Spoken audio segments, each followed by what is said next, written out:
90 రోజుల కోర్సు పూర్తి చేస్తే చాలు 100% ప్లేస్మెంట్ సపోర్ట్ తో సాఫ్ట్వేర్ జాబ్ మీ సొంతం. వెంటనే కోడ్ జ్ఞాన్ డెస్టినేషన్ ని సంప్రదించండి.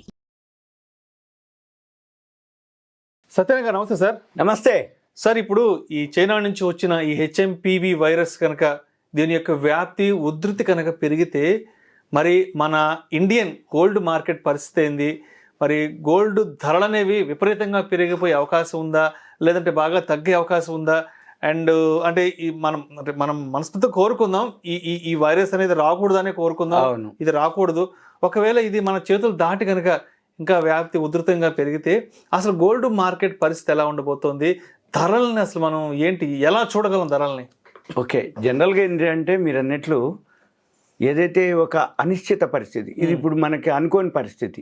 ఏది వార్ కానీ, ఇప్పుడు సపోజ్ ఇరాన్ ఇజ్రాయెల్ వార్లు కానీ, లేకపోతే రష్యా ఉక్రెయిన్ వార్లు కానీ, లేకపోతే బోర్డర్లో ఏవైతే మన భూభాగంలో చొచ్చుకో, ఇట్లాంటివన్నీ అనుకోని అనిశ్చిత పరిస్థితి.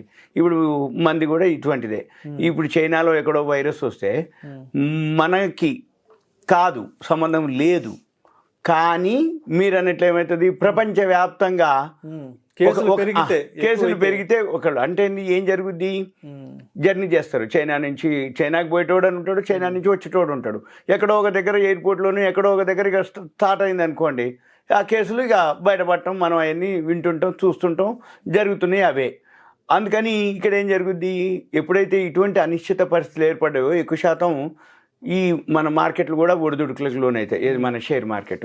కానీ గోల్డ్ మార్కెట్ మాత్రం పెద్దగా ఎఫెక్ట్ పడదు అనమాట. ఎందుకోసం అంటే గోల్డ్ అనేది ఎఫెక్ట్ ఎలాంటి పరిస్థితుల్లో అంటే ఈ వైరస్ అనే దాని మీద ఉన్న కొంచెం ప్రభావమే, అది వరల్డ్ మార్కెట్కి సంబంధించి. అయితే మీరన్నట్లు ఇప్పుడు గోల్డ్ మార్కెట్ ఎలా ఉంది అంటే 2024లో దేశాలే కొనుక్కుంటున్నాయి. ఇటువంటి ఏ యుద్ధ భయం వస్తుందో, అనిశ్చిత పరిస్థితి ఏర్పడ్డ గోల్డ్ రిజర్వ్స్ పెంచుకుంటున్నాయి. అనిశ్చిత పరిస్థితి అంటే ఏదన్నా జరగరాంది జరిగితే దేశాన్ని రక్షించేది గోల్డ్ నిల్వలే.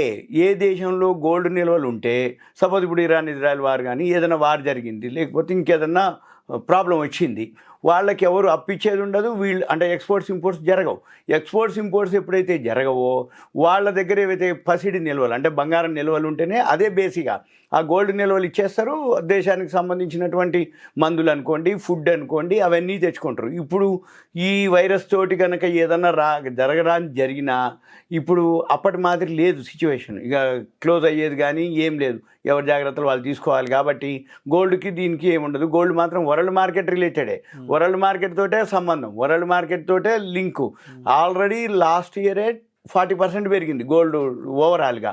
మళ్ళీ ఇప్పుడు కూడా ప్రతి దేశం లాస్ట్ ఇయర్ 2024లో వాళ్ళే అంటే దేశాలే ఏమో ఎప్పుడు ఏ పరిస్థితి వస్తుందో, యుద్ధాలు ఉంటాయేమో అని అనిశ్చిత పరిస్థితిని గెస్ చేసి ఎప్పుడైతే గోల్డ్ ధర తగ్గుద్దో అప్పుడు కొనడం మొదలు పెడుతున్నాయి. ఎప్పుడైతే వాళ్ళు కొనడం మొదలు పెట్టారో మళ్ళీ గోల్డ్ ఏమవుతుంది, పెరగటం మొదలు పెడుతుంది. అందుకని మన పని ఏంటిది, ఈ సంవత్సరం గోల్డ్ విషయంలో 2025లో మార్కెట్లో ఏవైతే ఇటువంటి వైరస్ భయం అనో మార్కెట్ కొంచెం ఫాల్ కాగానే ఏమవుతుంది, ఆటోమేటిక్గా గోల్డ్కి పోతుంది. గోల్డ్ పాజిటివే. ఎందుకంటే గోల్డ్కి ఈ సంవత్సరం కూడా నా ప్రకారం అయితే పాజిటివే. ఎప్పుడు తగ్గితే అప్పుడు గోల్డ్ కొనుక్కోవటమే. ఎందుకోసం, దేశాలే గోల్డ్ కొంటున్నాయి ఒకటి. రెండోది వాళ్ళే నిల్వలు పెంచుకుంటారు ఒకటి. ఇంకోటి ఏంటిది, ఇప్పుడు ఎవరైతే ఫైనాన్షియల్గా అంటే పిల్లలందరూ కూడా ఎడ్యుకేషన్ అయిపోయి క్యాంపస్ సెలక్షన్లో జాబులు మంచి ప్యాకేజీలతో వచ్చేసినాయి. ఆడపిల్ల అనుకోండి, మగపిల్ల అనుకోండి, వాళ్ళ మ్యారేజ్ కావాలి. మ్యారేజ్ కంటే ఏం చేయాలి, గోల్డే. అందుకని ఏమవుతుంది, రాబోయే రోజుల్లో గోల్డ్ అయితే తగ్గినప్పుడల్లా కొనుక్కోమని నా నుంచి సలహా. అయితే ఇప్పుడు ఎన్ని కొన్నారు అంటే మన దేశమే 53 టన్నులు అనమాట. అంటే ప్రపంచంలో మొత్తం లాస్ట్ ఇయర్ 2024లో అయితే మనం కూడా కొన్నాము. ఎన్ని కొన్నాము అంటే రిజర్వ్ బ్యాంక్ ఆఫ్ ఇండియా మన దేశం 8 టన్నుల బంగారం అంటే 53 టన్నులు కొంటే అందులో 8 టన్నులు మనమే కొన్నాం అని మనంగా చెప్పడం ప్రపంచ స్వర్ణ మండలి WGC వాళ్ళు అనౌన్స్ చేయడం జరిగింది. వరల్డ్ గోల్డ్ కౌన్సిల్ వాళ్ళే అనౌన్స్ చేయడం జరిగింది. అయితే 2024లో దేశాలే గోల్డ్ కొన్నాయి. కాబట్టి ఈ అనిశ్చిత స్థిర ఏదైతే అంటే భద్రత అనేది ఉండదు అనేది ఒక భావన అనమాట. ఏదైనా జరిగినప్పుడు ఎకానమీ మీద బాగా ఎఫెక్ట్ పడుతుంది. ఎకానమీ ఎఫెక్ట్ అంటే ఎక్స్పోర్ట్స్ ఉండవు, ఇంపోర్ట్స్ ఉండవు, ఎకానమీ కుంటుపడిపోద్ది. అప్పుడు దేశాన్ని రక్షించేది గోల్డే, నిల్వలు అనమాట. అంటే గోల్డ్ నిల్వలు ఎంత నిల్వలు మీ దగ్గర ఉన్నాయి అంటే అవే మిమ్మల్ని కాపాడుతాయి అనమాట. అంటే ఏదైనా జరిగినా అవి ఆ గోల్డ్ నిల్వల్ని ఇక్కడ ఇచ్చేసో పెట్టేసో అమ్మో తనఖా పెట్టో కుదవబెట్టో అక్కడి నుంచి మనం ఇంపోర్ట్ చేసుకోవటమా ఇంకేదన్నా ఉంటే తీసుకోవటం కోసం అది అన్నమాట జనరల్ జరిగేది. అందుకని ఈసారి మాత్రం మొన్న కొంచెం పట్టడం జరిగింది. ఇది అమెరికాలో ఆ ఎలక్షన్స్ టైంలో కొంచెం తగ్గింది. కానీ ఆ టైంలో ఎప్పుడైతే తగ్గిందో దేశాలే మళ్ళీ కొనడం జరిగింది. దేశాలు అన్నీ రెడీగా ఉన్నాయి. ఇప్పుడు మన ఆర్బీఐ ఉంది, వాళ్ళు డైలీ మానిటర్ చేస్తారు. ఏం చేస్తారు, గోల్డ్ ఫాల్ అవుతుందా, అదే పెరుగుతుందా తగ్గుతుందా, పడింది అనగానే వీళ్ళే ఎంటర్ అయిపోతారు. మనం ఏమనుకుంటాం తెలుసా, మామూలు ఇన్వెస్టరు అబ్బా గోల్డ్ తగ్గిందిలే ఇంకా తగ్గుద్ది నాకు కొనుక్కున్నాలే అనుకుంటాడు. ఈ లోపల ఒక్కసారే పెరుగుతుంది. పెరగంగానే అనిపిస్తుంది కదా, అరే అనవసరంగా మిస్ అయిపోయినవే, ఆ తక్కువలో కొనుక్కున్నా పోయేదే అనుకొని ఆయన ఏం చేస్తాడు, మళ్ళీ పెరుగుతుంటే మళ్ళీ తగ్గినప్పుడు కొందాలే అంటాడు. తగ్గినప్పుడు కొండు, పెరిగినప్పుడు కొండు, అవసరమైనప్పుడే కొంటాడు. ఎందుకు, పెరిగినప్పుడు పెరిగింది కదా అనుకుంటాడు, తగ్గినప్పుడు ఇంకా తగ్గుద్ది కదా అనుకుంటాడు. తగ్గినప్పుడు కొండు, పెరిగినప్పుడు కొండు, అవసరమైనప్పుడు ఇక పెరిగినా తగ్గినా చూసేది లేదు, కొనాల్సిందే. అంటే మనం కూడా ఒకవేళ గోల్డ్ మీద కనుక ఎవరికైతే ఉందో ఈ హెచ్ఎంపీవీతో పని లేకుండా ఎప్పుడు తగ్గితే అప్పుడు ఎంత కొందలుచుకుంటే అంత యావరేజ్ చేసుకుంటూ పోతుండాలి. సపోజ్ మీరు మీ అమ్మాయో అబ్బాయో ఉన్నారు, అబ్బాయి అయితే కోడలికి ఇవ్వాలి బంగారం, అమ్మాయి అయితే అమ్మాయి పెళ్ళికి ఇవ్వాలి. మరి పెళ్ళికి ఇవ్వాలంటే 1 కిలోనో 1 అర కిలోనో అనుకోండి ప్లాను, అప్పుడు ఒక 10 గ్రాములు, అప్పుడు ఒక 50 గ్రాములు, అప్పుడు ఒక 20 గ్రాములు కొంటుండాలి. అంతే తప్ప తగ్గినప్పుడే మొత్తం కొనడానికి అనేది లేదు. పెరిగినప్పుడు అప్పటిదాకా వెయిట్ చేసేది లేదు. తగ్గినా కొనాలి, పెరిగినా కొనాలి, లేదు ఇవన్నీ ఎందుకులే అనుకుంటే గోల్డ్ ఈటీఎఫ్ ఉంటుంది. గోల్డ్ ఈటీఎఫ్ అయితే సేఫ్. ఎందుకు, తగ్గినప్పుడల్లా గోల్డ్ ఈటీఎఫ్ కొనుక్కుంటుండాలి, పెరిగినా కొంటుండాలి. అంటే మంత్లీనో ఒక పెట్టుకోవాలి టైము, పెట్టుకొని గోల్డ్ ఈటీఎఫ్ అయితే సేఫ్. ఎందుకు, యావరేజ్ అవుతుంది. సపోజ్ ఇప్పుడు పెరిగిన తర్వాత మనం కొన్నామా, మన దగ్గర ఉన్నటువంటి ఈటీఎఫ్లకి పెరిగిద్ది వాల్యూ. సపోజ్ తగ్గినప్పుడు కొన్నావా, కొనుక్కునే తక్కువలో దొరుకుతుంది. రెండే పద్ధతులు, గోల్డ్ నీకు కావాలి, మనం కొనుక్కొని ఉంచుకునేదే.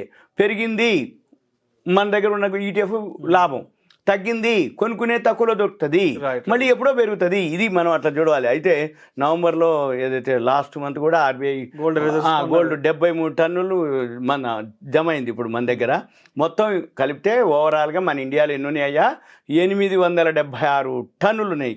అయితే ఇదంతా కూడా నేషనల్ బ్యాంక్ ఆఫ్, ఇంకొకటి ఏంటిదంటే నేషనల్ బ్యాంక్ ఆఫ్ పోలాండ్ ఉంది, వాళ్ళు 21 టన్నులు కొన్నారు లాస్ట్ ఇయర్. వాళ్ళతోటి మొత్తం కలిపితే వాళ్ళ నిల్వలు 448 టన్నులు ఉన్నాయి. సింపుల్గా కొన్ని దేశాలు ఉన్నాయి నిల్వలు. సెంట్రల్ బ్యాంక్ ఆఫ్ ఉజ్బెకిస్తాన్ వాళ్ళు లాస్ట్ ఇయర్ జనవరి నుంచి నవంబర్ వరకు 11 టన్నులు కొన్నారు, 382 ఉన్నాయి వాళ్ళ దగ్గర ఓవరాల్గా. నేషనల్ బ్యాంక్ ఆఫ్ కజకస్తాన్ ఉంది, వాళ్ళు అసలు ఏం కొనలేదు లాస్ట్ ఇయర్, కానీ మొత్తం 295 టన్నులు ఉన్నాయి వాళ్ళ దగ్గర, మెట్రిక్ టన్నులు.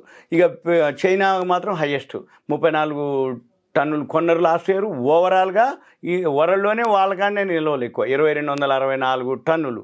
అంటే అమెరికా డేటా లేదు, ఉన్న డేటా ప్రకారంగా అయితే చైనా వాళ్ళే హైయెస్ట్లో ఉన్నారు. ఇక సెంట్రల్ బ్యాంక్ ఆఫ్ జోర్దాన్ ఉంది, వాళ్ళకి 73 టన్నులు, కొన్నదేం లేదు. సెంట్రల్ బ్యాంక్ ఆఫ్ తుర్కీ, వాళ్ళకి కూడా కొన్నది లేదు ఉన్నది లేదు, మరి డేటా అయితే ఇచ్చారు ఓకే. చెక్ నేషనల్ బ్యాంక్ అని ఉంది, వాళ్ళు కూడా 20 టన్నులు కొన్నారు, మొత్తం ఓవరాల్గా 50 టన్నులు ఉన్నాయి.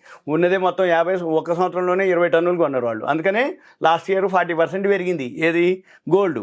ఇంకా బ్యాంక్ ఆఫ్ ఘనా ఉంది, వాళ్ళు కూడా లాస్ట్ ఇయర్ 10 టన్నులు కొన్నారు, ఓవరాల్గా 29. మొత్తం కొన్నదే వాళ్ళ కాడ ఉన్నాయే 29 ఆ దేశంలో, కానీ ఒక్క సంవత్సరంలోనే 10 టన్నులు కొన్నారు వాళ్ళు. అంటే ఆ విధంగా మ్యానిటరీ. సింగపూర్ కూడా అంతే, 7 టన్నులు లాస్ట్ ఇయర్ కొన్నారు, ఓవరాల్గా 223 టన్నులు ఉన్నాయి. గోల్డ్ ఎప్పుడు తగ్గితే అప్పుడు కొనుక్కునేదే, కానీ దానికి ఇవన్నీ లేవు. ఎందుకోసం అంటే ఇప్పుడు ఏ టైంలో ఏ అనిశ్చిత పరిస్థితి వస్తుందో తెలియదు. కాబట్టి దేశాన్ని రక్షించిన, మన ఫ్యామిలీని రక్షించిన గోల్డే. Thank you sir, thank you so much. Okay, thank you.